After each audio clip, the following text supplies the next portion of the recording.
Hello, and welcome to The Dive presented by Cloud9, because we are moments after Cloud9 just took down evil geniuses. This is season 6, episode 26. How many moments? It's like 45 minute long moments, probably. Yeah, they're about. I just recorded this or that. Now we're recording The Dive. I fed my dog. I drove. Azael went home. Came here. Mark was already home. Yep. I was watching the series. You guys did a great job casting. I was slamming a charcuterie board with Ashley. Just adult I don't think you're supposed to slam a charcuterie. You're not supposed to slam charcuterie. It was boards. definitely like, slammed. Those are not slamming meals. Just enjoy it, you know. You're kind of like I have a bowl of pepperonis, and Mark is just Mark just holds up the charcuterie board like this, and then just has Ashley scoop it into his mouth and just slide it I down. lay it back. She pours the bottle of wine in my mouth. I can feel a little color, you know, Yeah. a little flush. Yeah. That's You that have Pinot to have Noir. some wine with your charcuterie. Of course. What else are you drinking? Juice boxes? That came with Lunchables. This is adult Honestly, Lunchables. You get grape juice. That should actually be part of agreeing to do these episodes right after a show day. That we get a charcuterie board? That we get drinks. I had a lot of charcuterie left over as well. I could have brought You. That wasn't very thoughtful. That's me and We would have snacked. We at least need I'm not a thoughtful person. under no illusion that you were. All right, let's talk about the more important things. We just had 4 best of 5s over the last 4 days. 3 of them went the full 5 games.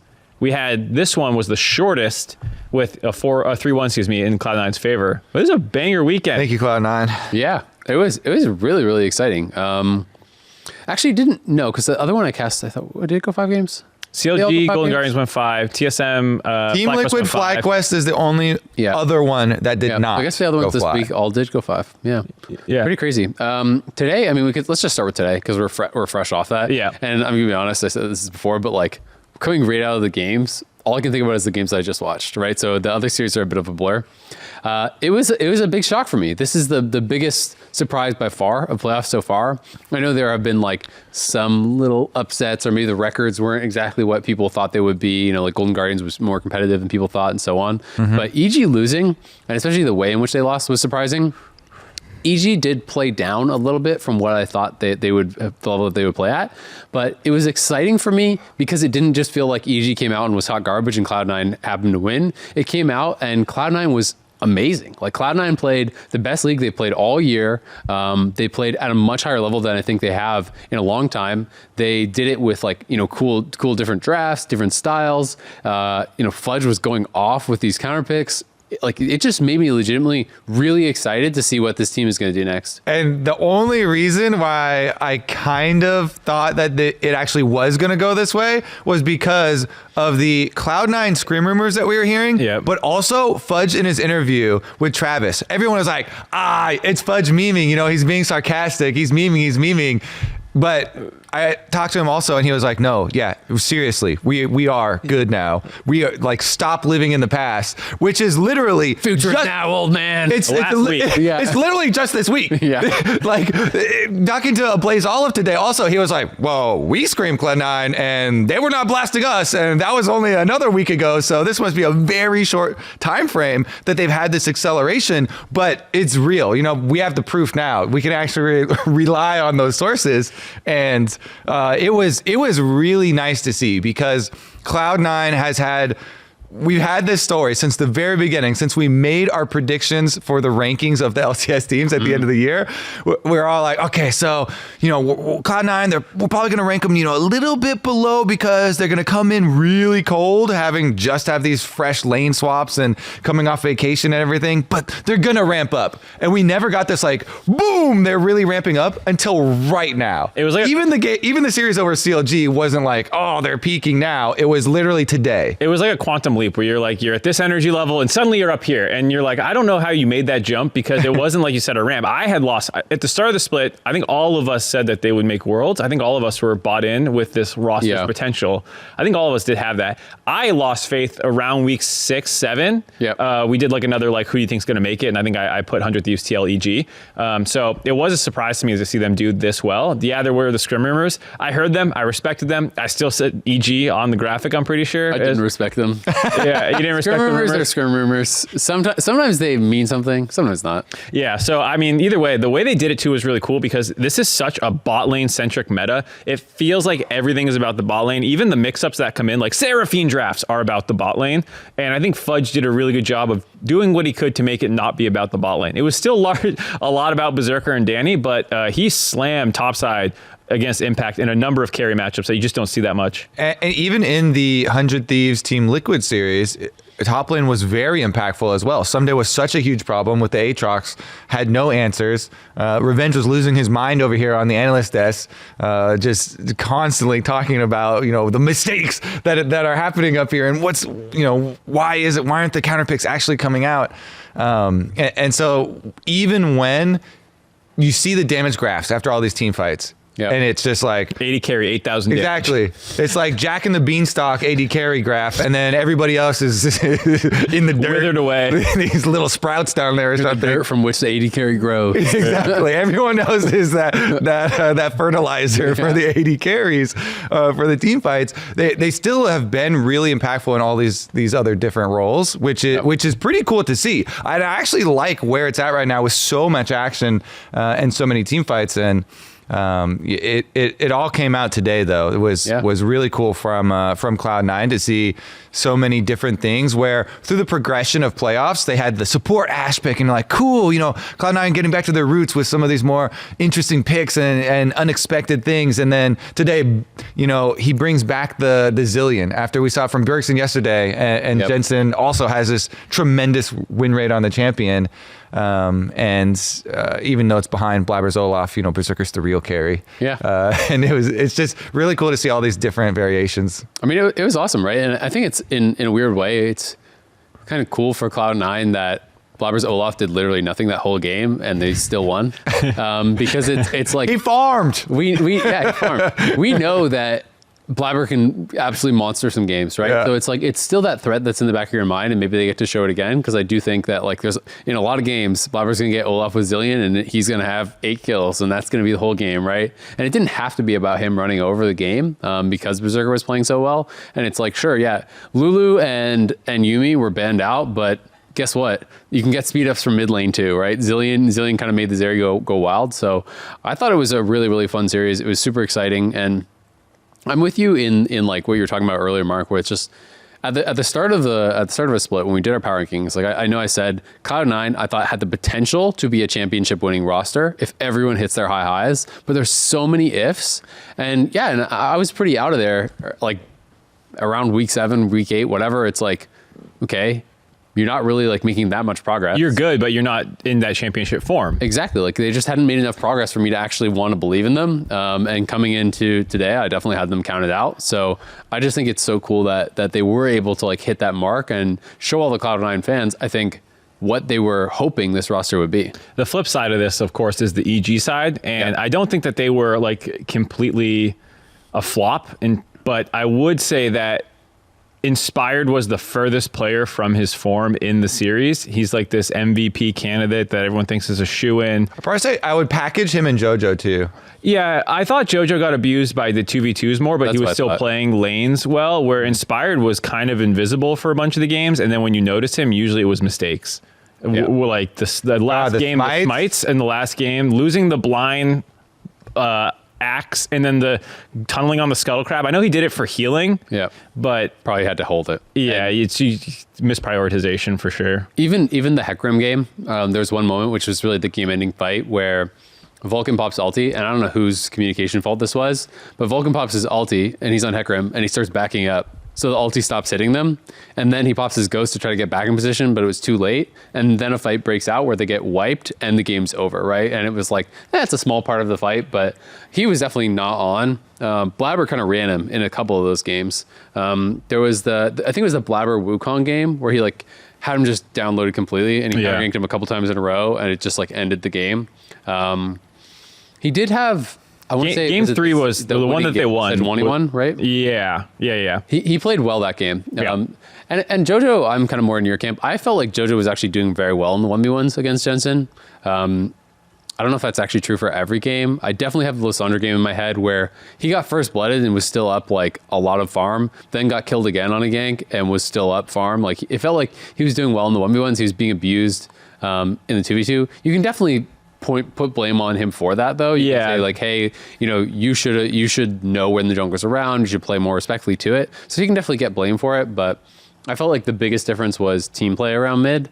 The Azir game, I guess, from him was a bad one. That one was actually quite bad. Now that I recall it, because he got caught out a couple times where it was pretty ugly. Yeah, I was thinking the Azir one and the Ari one. Yeah, even in that Azir one, the one mid lane gank where he died to, he actually had vision of Blabber coming in. Yeah, he wanted to push the wave. Yeah. The wave was right there, and he was like, ah. I can't remember if it was you that called this or someone called this, but he recalled the lack of mana to do the QE correctly. Yeah, and that could easily be it. I can totally see that where you just miscalculate how much mana it's going to cost. But overall, I mean, it wasn't like EG just completely flopped, but it's kind of weird. I almost feel like the biggest loser from this series is TL.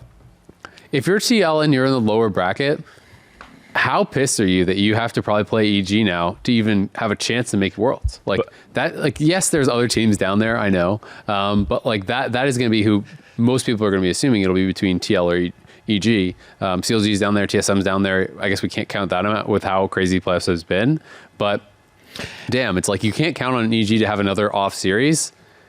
If TL doesn't even make Worlds, oof, man. This is the scenario, though, which has been building, and we've been keeping our eye on it, and I feel like been getting more hype for leading in towards playoffs, where we've had so many top teams, and we keep looking down this like top 5, top 6 set. And you only have 3 world spots. Okay, we can't squeeze everybody in there. You know, somebody's going to be really disappointed, and these teams have all been able to take games off of each other in the top 5 set, basically. The losers bracket last spot for Worlds was always going to be pretty crazy, no matter who it was. It's just weird that it's EG in a sense, where they were kind of, I think for a lot of us, they were the golden child. You know, they won spring, went to MSI, fight it out. Exactly. Yeah. They still, even after the MSI hangover, were able to get first place in the regular season. We're way better. Like they went 15-3, right? And 9-9 in spring. So it's like everything pointed towards them just running the table. We have a question here that does relate from Manny Gomez, Dive Editor. Says, of the teams that can qualify, who do you want to see as the third Worlds rep? If you guys don't know, Cloud9 and 100 Thieves are already locked in with their upper bracket wins. So those 2 teams are going, regardless of what else happens, they're going to Worlds. The last 4 teams competing in the lower bracket, EG, TL, TSM, CLG. Yeah, I think I for sure want Evil Geniuses at Worlds representing us, because they just have so many better stories that I feel like are going to be left on cliffhangers if we don't. They won spring. We got to see them at MSI, and we're hyping up how much they learn at MSI and from international event. And they've got the young North American stars and Danny and JoJo coming up and combining it with LEC MVP inspired and impacts, history and legacy. And if that story doesn't continue and that's not at Worlds, I feel like I'm going to be missing something, as compared to Team Liquid, where that is the, like star-studded roster of all guys that have, all this experience and have been there before. And I don't know. I would say EG for me. What would you say? I think that's, to me, the right answer. So I'll mix it up. I'll say CLG. You'll say the wrong answer? Yeah, that's the right answer. I acknowledge it. I agree. But CLG, just for the hype factor alone, I think that would be a team that would be like an underdog, and you would be concerned about like how well they're going to do at World. We're crazy, and they're going to be, might catch somebody with a big like left They're hook. the one who like rocks loses to randomly, like in the old knock day. someone else out of yeah. They don't get out. They don't get out of groups, but they throw that kaboom at them. Yeah. Yeah, I can see that. I mean, I think we're all probably thinking EG, right? Because it's just like, for me, when it comes to Worlds, I want the teams that I think are going to do the best there. And I've watched so much tape this year of EG that makes me think that EG is still our strongest team, even though they did lose to Cloud9, even though they had, a bad series today. Like throughout the year, it's not really arguable like that this has been the best performing team like overall, right? If you're counting spring and summer, you can definitely ding them for spring regular season, but like they were so good throughout summer. And I want to see, that story continue. Like you're talking about, I think, Kobe. yeah. Like I really want to see the development of JoJo and Danny. And I know Danny took MSI so hard and came away feeling like everybody hated him and all this stuff. And like, that's BS. People still were behind him. But like, I want to see that development, right? And I want to see this team that I do truly believe improved a lot after MSI. And I think we saw that in the regular season, because I think if they can step up to that next level, like this is a team that can compete at Worlds, can get out of groups. Yes, like they had some struggles at MSI, but they also had some really bright spots. And, MSI is all #1 seeds, right? You're not going to have to go up against all #1 seeds at Worlds. I think that they can really potentially compete. Yeah, you get to go up against #2 SKT or T1 this time instead of #1 T1. Yeah. I will say, to bounce back a little bit to the Team Liquid EG in the bottom side of the bracket, the funny thing is EG had selection of the upper side of the bracket, which loser or winner they played from round 1. And they picked C9 because they didn't want to play TL. Mm-hmm. And then I don't know who's going to win, but I think C9 surprised with how good they were. And I 100% agree. And I actually would have done the same pick after seeing the 2 series that those came out of, right? Yeah. Because you see the Cloud9 series versus CLG and you're like, I see some holes, right? Whereas the Team Liquid series felt more secure. Yeah. I mean, so like, it's just funny that it happened this way, where they picked C9 because they're like, this is who we'll beat. Mm-hmm. They lose to them, and now it's like, well, you're going to have to play the other team that you could have chosen now. Well, not now, but and if you beat them, then you're like, that was the right choice. Should have the whole time. The thing is, the Team Liquid 100 Thieves series, look at that one a little bit, because that was just 2 days ago. That one was crazy as well, and it was another one where it was like, Team Liquid had no momentum in that series, suddenly did good for 2 games, then lost the third one. Am I crazy? Yeah, yesterday. Sorry, 2 days, 2 series ago in my head. I was like, 2 days ago. I was like, oh. It's shaky in here. I even gave you the credit. I thought that you said the correct thing. Let's go with I did. I think Azael's crazy. He thinks of time in a weird way compared to us. We're on the same page. I catch that series? I could have sworn I was watching it. Everyone's just gaslighting each other. I can tell you anything. No one knows now. what's happening right now. Hey guys, guess what? Alawi was picked yesterday as well. I missed it. I was casting that game and I never said her name. I swear it happened. Revenge was talking about the counter pick as well. He was like, it's genius. So the TL 100 Thieves one, 100 Thieves was the first team that qualified for Worlds. They looked really good. Closer had like the insane Lee Sin game after having the 1 in 10 Vi game or whatever it was. Like, I fucking called it at the beginning of the day too. Oh my God. And he finally pulled it out. It was crazy. Revenge was just gushing over Ssumday the whole time though. And Ssumday deserved it. It was, I thought that was like, over this weekend, I felt very good about my all-pro picks in a sense, because I had Berserker, and I was like, he's been doing incredible. And then I had Ssumday, I think we all had Ssumday #1. Yeah. He absolutely popped off against Whippo. I didn't have Whippo on the list, though. I had snubbed him. Well, looks like a good call, because... The preemptive snub? Yeah, Revenge was talking about the lack of answers to Aatrox, just kept going through. Oh, actually, because we get Team Liquid versus CLG. The Dokla. We get Dokla versus Whippo. Oh, well, we'll get to CLG versus Golden Guardians in a second here, because that's it's a whole other can of worms. That is a can of worms. Do you like those worms? Or no, those are stinky, gross worms. Ugly looking worms. You don't even put them on the hook. That's just like not bait for anyone. No one wants that. Anything for TL 100 Thieves? Yeah, I mean, I watched it at home. It was just such an exciting series, right? I do think we expected it to be really competitive. I feel like these two teams always deliver. I was expecting that we might have gotten, a rematch between them. In my mind, it was like, okay, well, EG wins all the upper bracket and then knocks, 100 Thieves down, and then TL goes to the lower bracket, and then they play each other again in the Saturday match for finals to move on. And that's all obviously thrown out the door now, because things didn't kind of go how they were going in my brain. But it's just such a cool rivalry, back and forth. I mean, 100 Thieves clapped them in the first 2 games, and then it was really cool to see TL come out with some really cool drafts. We had the swing game, the Zillion game. Oh yeah, excuse me, I said Jensen, I meant Zillion. Yeah, Bjergsen had really, really a good performance, said the right thing. I think, in the Zillion game. The swing game, I think, was really, really clever as well. So it's just nice to see TL be able to battle back and not just crumble. Okay, so what were your guys' feelings about it? Because that whole time I was thinking, no shot at this reverse sweep, actually. I actually thought, 100 Thieves had him on the ropes, and it was one of those, just finish them feelings, rather than, even though it ended up being 3-2, I really did feel like the whole time I was still like, there's 0% chance I'm flip-flopping. Really? Yeah. I was like, there's 0% chance that I'm flip-flopping. And maybe it's because we were kind of biased here back in the desk and talking with Revenge and stuff, but yeah, I was not going to budge. I mean, I wouldn't have changed my prediction, but I can't say I was like 100% confident 100 Thieves were going to win. I came in maybe like 55-45 anyway for 100 Thieves. Like I thought it was going to be a 3-2. It was a 3-2 prediction, yeah. And I thought it was probably very close. I gave 100 Thieves the edge. But after games 3 and 4, those were very TL dominant, right?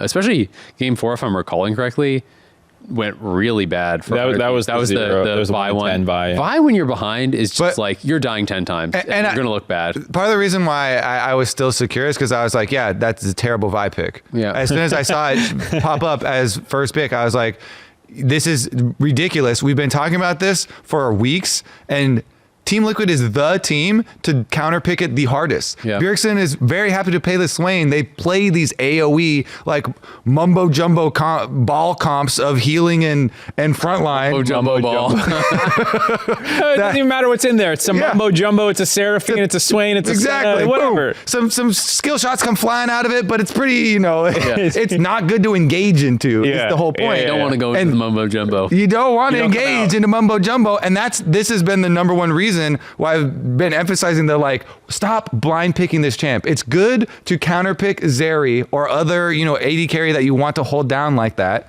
but if you first pick it versus like Team Liquid, then you're gonna get AoE'd on, and then that's why I was like, yeah, I've been there. He's gonna have 10 deaths. I did that too. To take the other side of it, I felt like they got kind of clapped in draft twice in a row, right? So it's like, didn't seem far-fetched to me that they could get clapped in draft 3 times in a row. Well, right? So it was like, it wasn't about like, these players just don't have it anymore. He had a bad Vi game. It was like, TL drafted really smart twice in a row, played really well twice in a row. Why can't they do it a third time? Yeah, I would even argue third time in a row, their draft was fine. They were winning that game, if you remember, where like the Leona MF lane had killed the bot side a couple times. Seraphine had died a couple times. Things were going well for Team Liquid.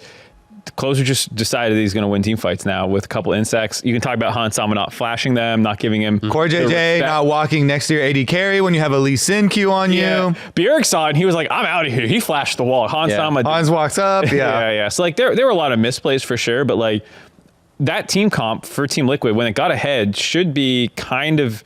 I don't want to say easy, but like you Leona ult, you MMF ult, and like Azir doesn't need to commit. He can send his soldiers from far away, and they actually have good ways of dealing with that mumbo jumbo comp you're talking about. That because 100 Thieves runs mumbo jumbo comp. I'm glad this name is sticking. Yeah, I'm liking it a lot. They do the all.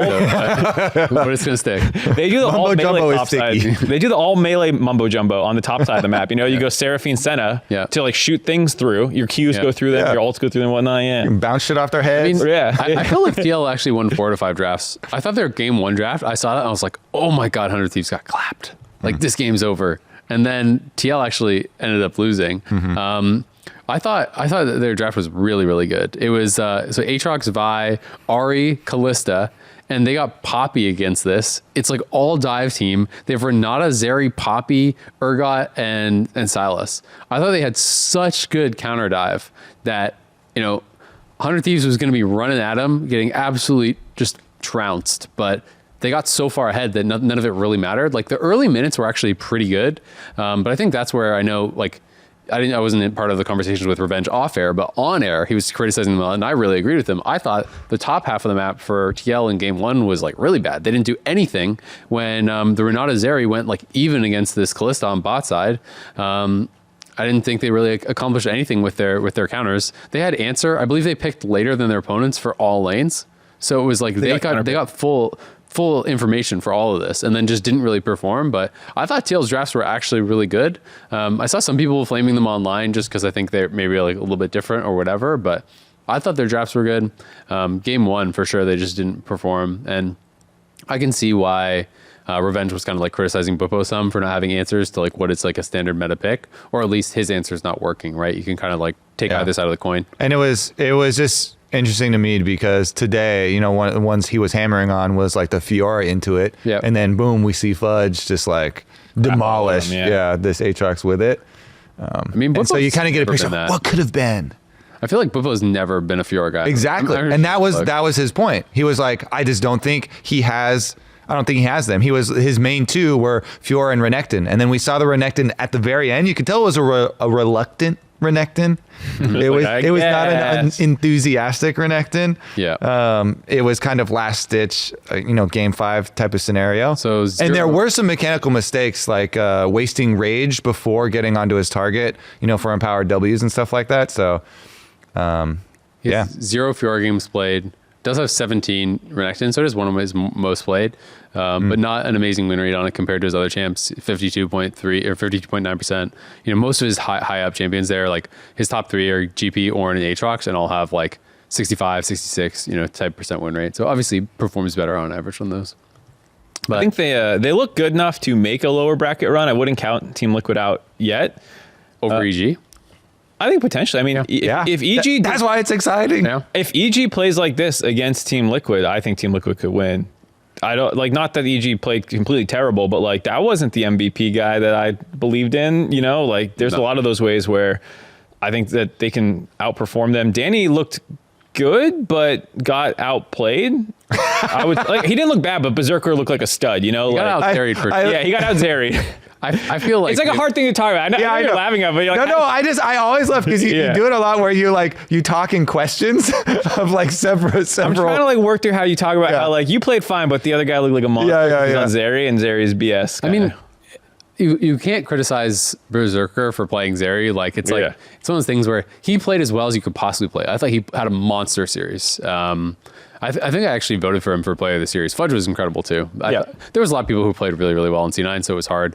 Even Blabber had some amazing games. His Olaf game was whatever, but his counter gank game, and also I think was a big part of why Inspired didn't look as good. But yeah, I mean, he played amazing. I do think that maybe EG will have to change their priority on some stuff because they were down to just give Zeri over every single time as long as Yuumi and Lulu weren't paired with it. But clearly that didn't work. They didn't have the ability to actually lock it down. When I watched Danny in most of the fights, I didn't really see a lot of mistakes from Danny. I mean, there may be things I'm not really remembering, but overall, I thought mechanically he was playing very well. The biggest thing was that they died. I think they died a couple times in lane. There was the Ezreal one. Oh, the Ezreal E was terrible. Yeah, there was that in. I think there were some. I could be misremembering, but saying what you want about Core and Hans this year, they've always been good in lane. Yep. Most of their mistakes came from out of laning problems. So they're down to play lane counters. I mean, we're looking ahead because these two teams aren't even actually playing each other. So might be getting ahead of ourselves a little bit, but presuming that one of these two. All right, should we do our fundamentals then? So we started the building blocks of the games that are going to happen for sure. Yeah, first we have to talk about this CLG Golden Guardians one. Do we? I guess you said it was worms. You guys were both saying how it was all worms. You know what? We can talk about it in the context of Team Liquid playing CLG. How about that? We'll talk about CLG in context of that. Deal. All right, so TL is playing CLG on Thursday. So that's the first matchup. Yeah, I mean, I expected CLG to absolutely turbo stomp Golden Guardians. I do think Golden Guardians played better than they had been playing. So I do think there's an element of them stepping up, but I think a big element. Yeah. I actually think that was the main story. I think so. Golden Guardians are playing way better. I mean, don't get me wrong. I don't want to be the poo-poo head here, but Golden Guardians played better, but there's no world where CLG should still need 5 games, even against the best version of Golden Guardians we've seen all year still should not push an informed CLG to 5 games. I still think it is the main story that they're overperformed or that they improved a lot, Golden Guardians. Yeah. CLG came into this weekend, though, I know, concerned because of their practice. So they were not as confident. I think it showed in their drafts. They hit a bunch of roadblocks. I know that they were concerned about several things and issues that popped up in their practice leading up to this week. So I also know that they are relieved to have gotten through this one, and hopefully this week of practice and refocus will. To take the help a lot. Glasses half empty side and join Mark. Yeah. I thought Doku was really bad in this series. That's fair. That one was the biggest one. Getting solo killed by the Poppy top. He got solo killed twice. Didn't he get solo killed by an Ornn or something as well? I think so. Yeah. That's why you're like, whew, we got through it. So it's I do think Golden Guardians stepped up a lot. I do think they played a lot better, so they are deserving of credit for that. The biggest thing that's stuck in my brain standing out from that series as a negative, though, was I know Palafox said in the interview he didn't think he played great. I thought he was whatever. I thought it was a big drop off from Dokla because Dokla to my recollection, had been kind of clapping Licorice in regular season. The bot lane for CLG was also kind of a yikes for me. That was like, it was interesting because Ssumday came in super confident. He said, "Hey, we smacked him in the 2v2 in the regular season. We're gonna smack him again." And they did.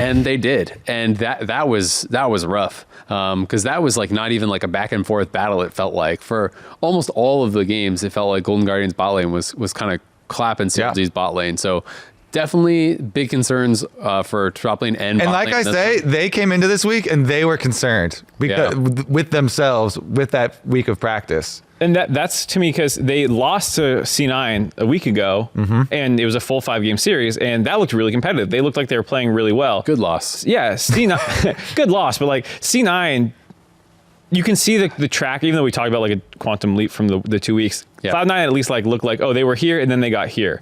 CLG looked like they were here, and then they went like down here for this one to me. Quantum sync. Yeah, because if I don't know what you call it, but like the return to vacuum energy level, the level that they played at there should have, if they took the C9 level that they played at and played Golden Guardians at that level, I think it's a 3-1 probably. I guess the reason why I'm not feeling like this is a huge change is because think back to regular season.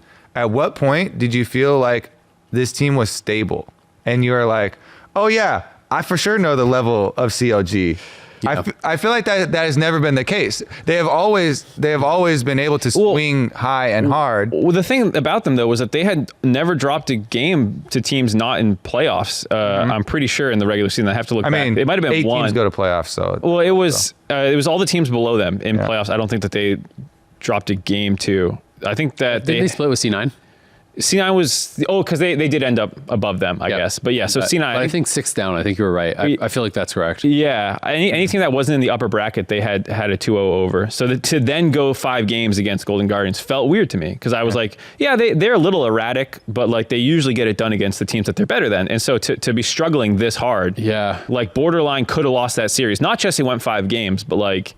And I felt like they kind of moved away a little bit from what their style was a bit. A lot of late game this year, a lot of late game, a lot of like kind of passive picks. When I think of CLG at their best, I think like action and like creating stuff happening on the map and, you know, really kind of like scrapping a lot, right? I think that is going into conservative loss mitigation of like, ooh, this should be, you know, the like more reliable way to go about getting a win over one of the lower rated teams. And I agree with that, but that's not how you're going to beat TL is my concern. I think that and I don't think that they would take that tactic or believe that either. So I think they believe the same thing. You don't want to see Sivir, Lulu, Ornn, Wukong. No. They did finish it out with a LeBlanc for a little bit of proactivity, but like, yeah, you can't draft that into Team Liquid and think that's going to go okay. TL's strength is their early game, right? So CLG, you're like, whoa, rough week. All right, guys, let's play for late. Like, I think they're just going to get clapped in the first 15, 20 minutes of the game, and they're going to be out of the game. So I do think it's going to require a step up from them. On the TL side, obviously, we talked a lot about it. I thought TL...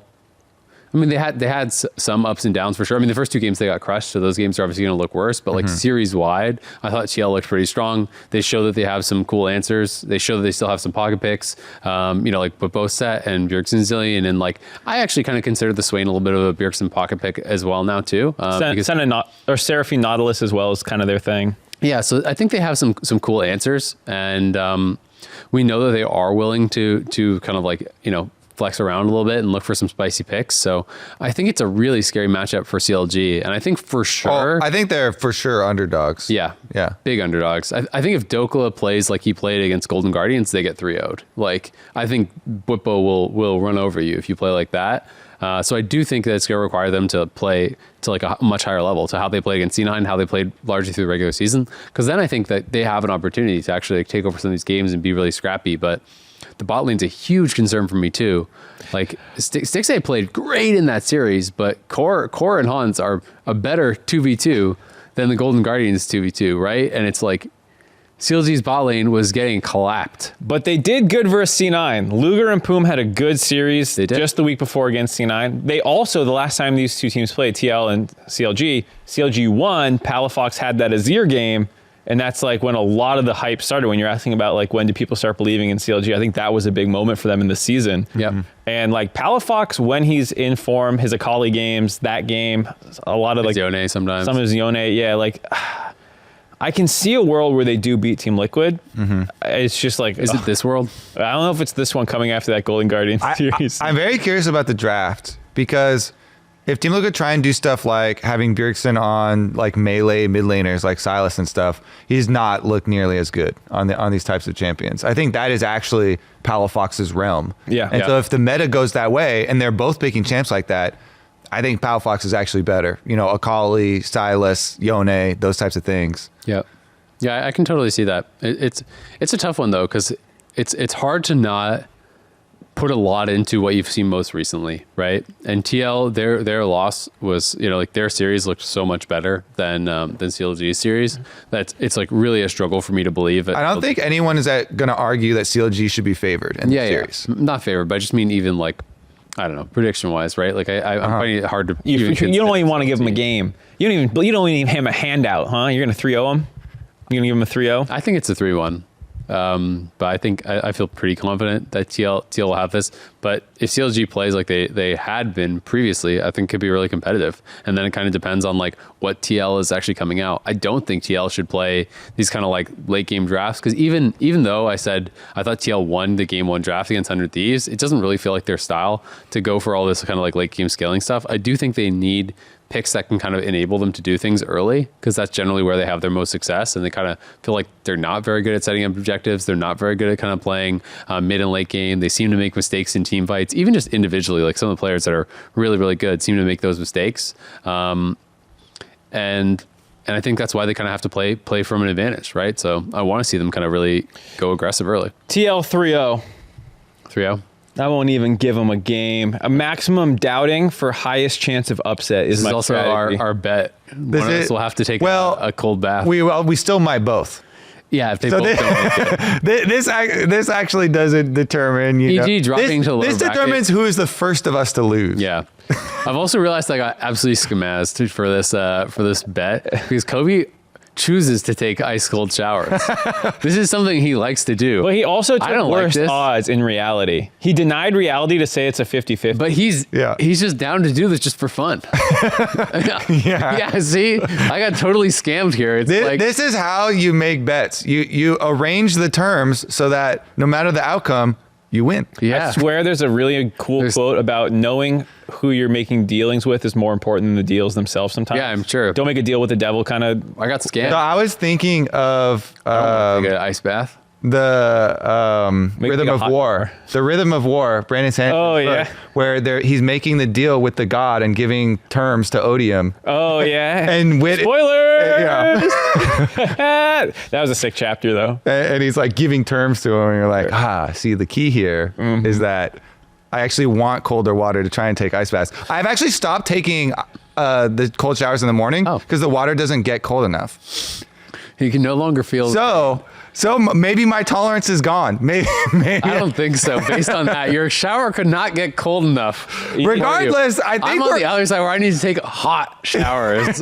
I think regardless, we're all predicting Team Liquid. Yeah. Do you give them a game? Huh? I for sure give CLG a game. I guess probably most likely would be like 3-1, but I would for sure put a 3-2 prediction. I think once you get to the point of if I actually predicted CLG to win, it gets like distant. It takes away from the upset if the upset does happen. Yeah. So I never like to do that. Yeah. Fake news, like Dad's predictions say. Yeah. The whole graphics Team Liquid, I'll flip. Yeah. Yeah. He literally asked if everyone is all that and then switch. But he gets credit for it because he's the one who predicted it. So TSM versus EG are on Friday, I believe. That would be the next one. This one feels like such a long shot for TSM, but I guess you have a little bit of hope after EG lost. Like, maybe they're not so good. So again, when we're like discussing these, that's why I like looking at, okay, which one's the underdog for sure? Like in the last one was CLG. How do they win if they could win? And then for this one, like TSM, everyone's going to agree they're for sure underdogs. It's a long shot, but how could they? Like, what strategy? This one feels. Are they even underdogs? This one feels not even. I think we answered that question first. Yeah. This one feels not even comparable with the CLGTL one, though, right? Like the CLGTL one, I thought if they're playing both like how they were in the regular season, it's like it's like a 60-40 or a 65-35. This one feels like a 90-10, right? Like it's really hard to imagine TSM taking down EG based on how they played in the regular season.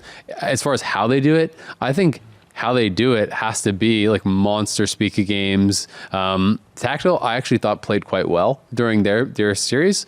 I think he is a big upgrade over Instinct. I was honestly surprised Instinct stayed in as long as he did. I thought Instinct was, not bad, but the worst marksman in the league for sure. And everyone I've talked to seems to think it's the same in scrims. So I mean, I definitely want to give some TSM some credit just for winning that series over FlyQuest because that was a pretty big upset. I didn't think so.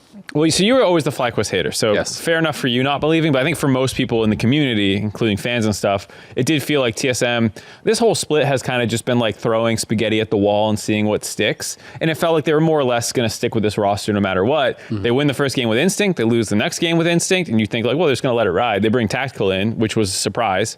And I don't think I think they lost that next game if I'm not mistaken. They did. That was the 0-10 bye game. But he had like the 1-7 Draven, and then they were like, whatever, Tactical stays in there. So like I thought that was really cool that he like didn't mental boom because he's such a confidence-driven player, and that game was not his fault. I think he got so slammed, and it was not his fault actually. It was the rest of the draft and the way the rest of the game played around. Yeah, but I think like also Solo had a pretty good series. Solo's just good, man. Solo's just quietly. It's so funny. He doesn't even seem like connected to the rest of the team. Like he's just walking up the hallway by himself, and then like 10 seconds later, the rest of the team comes up. And he's like, "I'm just the mercenary here to carry your dumbasses through the lower bracket." Like. I've had some good conversations the last couple of days about Solo. So I thought it was funny because contracts came on the analyst desk, and then just like.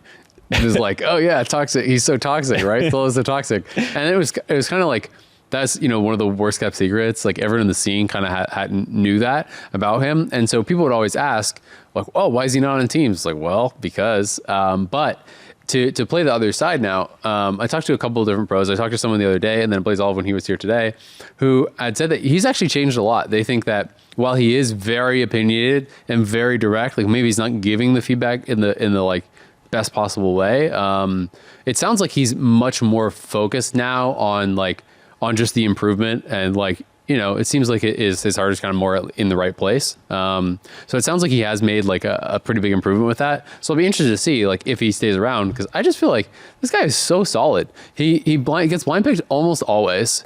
Even against really good players, he's always doing pretty darn well in lane. And a lot of times he gets counterpicked and he's like up farm and you're kind of like, he's not really getting that much help. Like Solo's just a really good player. He's really solid. He's not going to 1v9 the game for you. But even in the games where his team is getting stomped in that last series, you look up, Solo's already doing pretty all right. He always has really good timings on when to push his wave, when to hold his wave, when to, move into enemy jungle, these types of things. He does fake recalls really well. Yeah, and I was going to say he also does it on any team. Literally, you put him on any team with any players, and you're like, okay, well, maybe it's because his personality is the constant, and it's like, it doesn't really matter how, what the other pieces you can. Because he's a top laner, you don't have to interact with your team. But yeah, I for sure think he deserves a spot. Yeah. So now that we're done giving TSM their daps for winning that one series, running into the buzzsaw that is EG now. Yeah, I mean, this one would be like a massive upset. Like the C9 one I didn't even really consider happening. I feel like this is like one of the biggest upsets. This would be like when Clutch beat TSM in playoffs and like knocked them out with like the Hakuo Thresh. Yeah. And TSM had made 10 straight finals before that or something, and that happened. To me, like this is almost like that. If TSM actually wins, but they be on the inverse side of it. I feel like it's going to be EG had their rough series. They come back, they absolutely stomp them, and it's 3-0. That's kind of my gut feeling. If TSM is able to be competitive, I'll be really, really impressed because I do think we're going to get EG kind of like full force, an angry EG. Yeah, I think even like the way that some of the things C9 did to find their wins in this game, it doesn't necessarily the same thing that TSM wants to do. Like, okay, Fudge Fiora into Aatrox, that's not Solo's play style. So it does feel hard, like they'll have to find a new way to beat them. Like Spica into Inspired, if Inspired continues to not play that well, like that's maybe a bit of an in. Spica and Maple do work well together. Maybe they can shut down JoJo like Jensen and Blabber were able to do, but also who's the Berserker on the team, right? Yeah. Like C9's bot lane was actually baby. so good. I thought they were really, really good. And Sven doesn't get that much credit, but I thought Sven played really well in this series too. So I think it's a really, really a long shot. I don't think that Tactical can like consistently outplay or out team fight Danny throughout the series. So it'll be interesting. yeah. All right, 100 Thieves versus Cloud9, baby. Back up to the winner's bracket. This is. Or do you want to give predictions on this one? I think we all just gave our predictions, though. Yeah, EG 3-0? Yeah. Yeah. Yeah. It is decided. We saw them in the lower bracket in spring. They got very mad and just swept the entire way through, basically. So that's still on the table for Unless they're absolutely mental booms. All right, who's going to be the one on the prediction board to do the TSM prediction? Who's the I'll leave it to Jad again. TSM Jad. Yeah, true. But he just did change his allegiance to Cloud9. So is he really going to betray them like that? No, is it really allegiance though, or is his it allegiance is whatever farms the most underdog like empathy boats? You know, like he did it in the finals as well. When everyone was 100 Thieves in spring, he was like, "I'll swap to EG." Yeah. And the crowd was like, "Yeah." All right. So upper bracket, Cloud9, 100 Thieves. This one is really interesting. This feels harder to predict because if you're doing it based on the level you expected coming into playoffs, everyone's on the 100 Thieves side for sure. And now I think it becomes more about like how much do you think C9 played up versus how much do you think EG played down? You know, where's your kind of like new evaluation? Because we have new data that we have to kind of judge this team off of. I am so excited for Fudge versus Ssumday right now. Just after spending the whole day with Revenge talking about the Team Liquid 100 Thieves top lane matchup, and then seeing Fudge use those counter picks today, I am super excited to see which way that top lane actually goes. Fudge before he swapped over to mid was our best top laner. You know, coming back from MSI after his MSI performance, For sure. I feel like he was. Yeah. And he like vacated that spot when he moved to mid lane and then has been climbing back. I don't think he has not gotten back to that. So if he does, it would have to be right now for him to reclaim that position. And this would be the series where he would have to do that over Ssumday, who Ssumday is now the best top laner and has been performing as the best top laner. So the top lane is the one I'm most undecided on right now. Yeah. I think Cloud9, I give the bottom lane to versus 100 Thieves. It's so tough. I'll say this about the top lane first, is that Fudge has been so hit or miss this split. In the beginning, he was like the best performing member of Cloud9. Then he dipped in the middle. He's spiking again. But the thing I really like is that he plays the counters to the common matchups. So he played the Camille into the Ornn, slammed that one, the Aatrox into, or the, Fiora into the Aatrox. And Ssumday, for the most part, is kind of stock standard top laner. He plays the meta. He plays the meta. He plays it incredibly well. And so if Fudge can get the better of him, I do think that's a huge advantage that they'll have in the series. If not, then I don't think Fudge wants to be playing Sejuani. He plays a good Sejuani sometimes, but like I just don't know if that's how you beat 100 Thieves in team fighting, because their team fighting's nuts. And then on the bot lane point, I like FBI and Huhi a lot.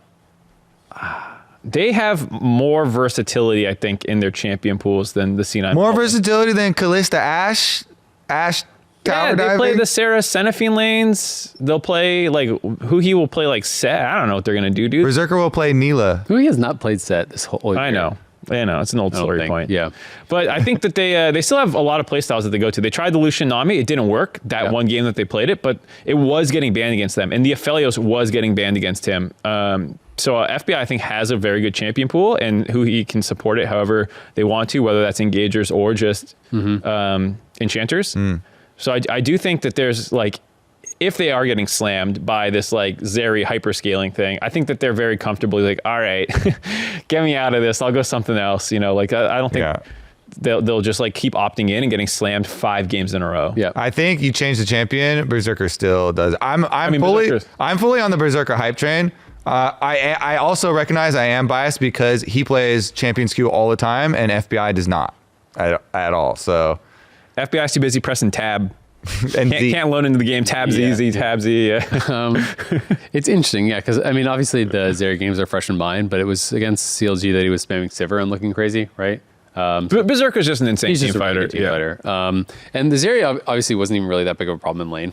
It was kind of just like, he's chilling, he's farming, he's doing fine. Yeah, and then you're like, oh, right, they've got Zeri late game. There's some pentakills coming our way. I also have got to give credit for Sven. I feel like a lot of people were talking about, like all he can play is Lulu and Yuumi and stuff, right? And like I thought he was a little bit underrated on the engages. I know some people say he's like a little bit too crazy. He's just like willing to go on everything he sees on the engage champs. But in this series, he was getting a lot of enchanter bans, and now he mixes in the Renata. Can't ban them all, right? Like there's a lot of OPs right now. You can't ban them all. So unless a team is going to actually throw like 5 or 6 support bans, and then at that point, like who cares? Your other lanes should do really well.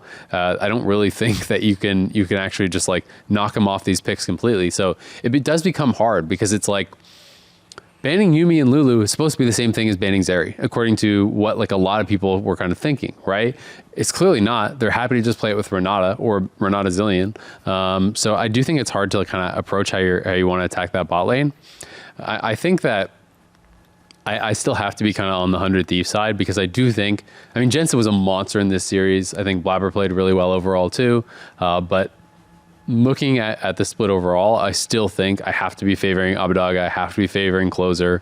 I think they had some really solid series as well against, really tough competition. So it's interesting, right? Like I think it's a close series if C9 plays like they do today. But like, is C9 going to play as well as they did today? If they play like it is today, I think it's like a 3-2. If they go back to playing how they were before, I think they get like 3-1 or 3-0'd. The other thing is the scrim rumors, where we heard that C9 was slamming EG. Scrim facts, excuse me. Scrim rumors until you're going to cite your sources, Kobe. Don't you know MLA citation?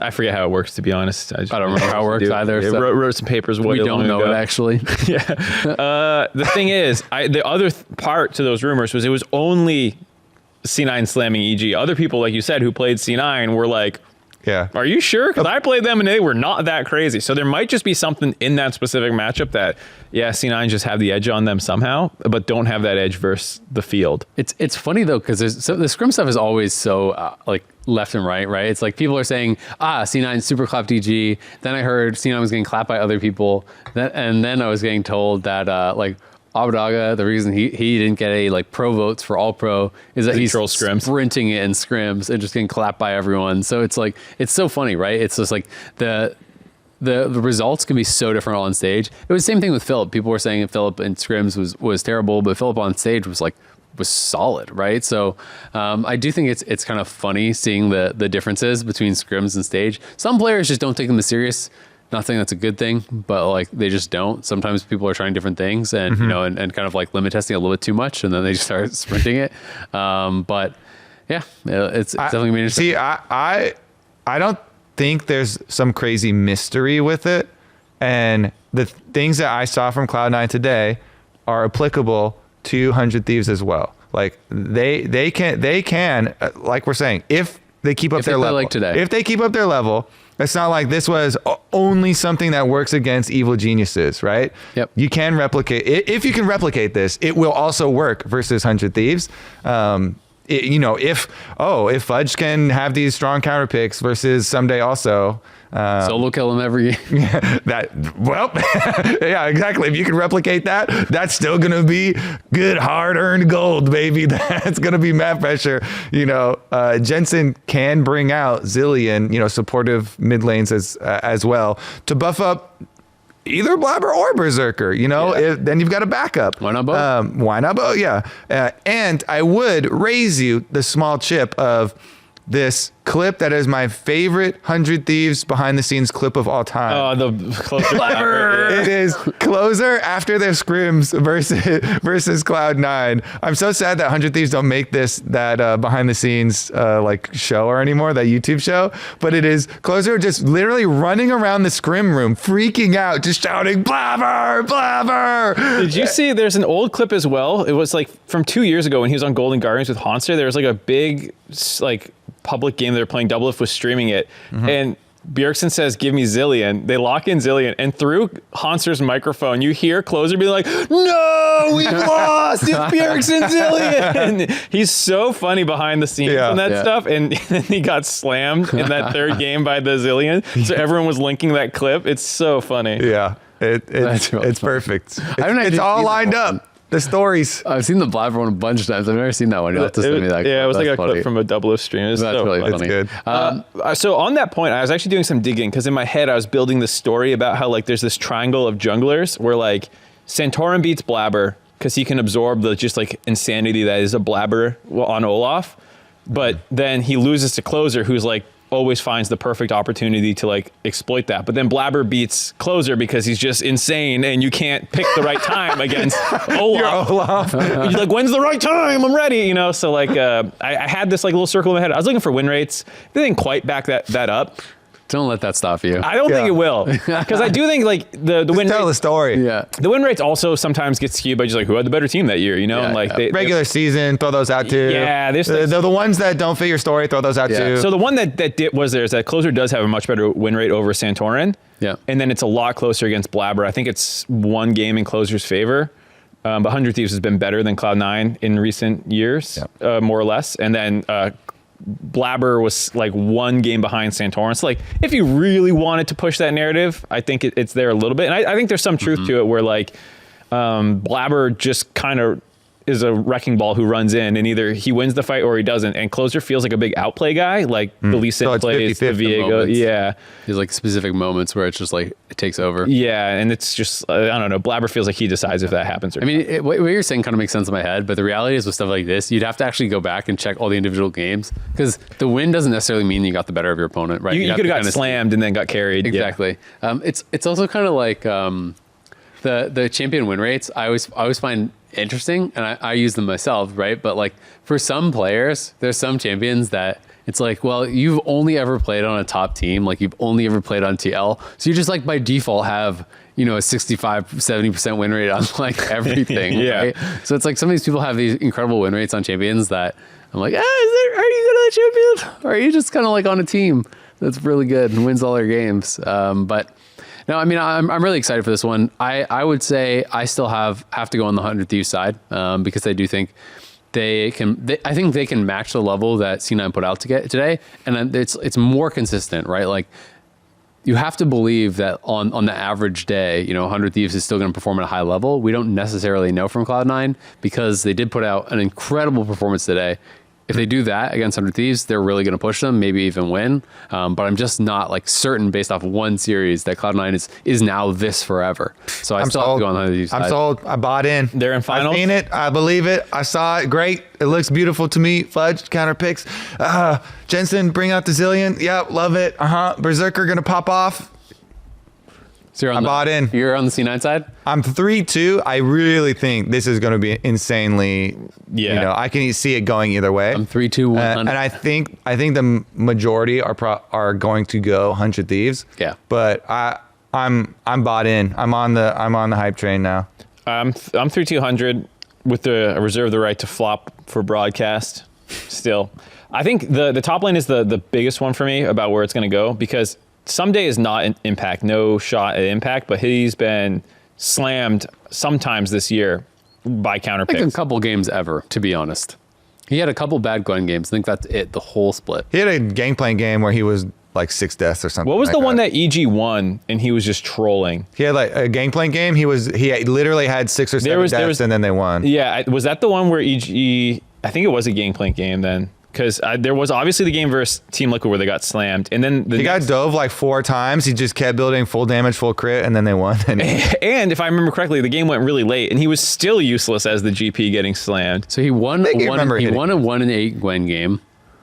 Maybe that was one I was thinking of. Maybe it was the Gwen game where he like it went really late and they're like, if you could just please do anything this game. His worst score on GP, this split was 4-4 and 6.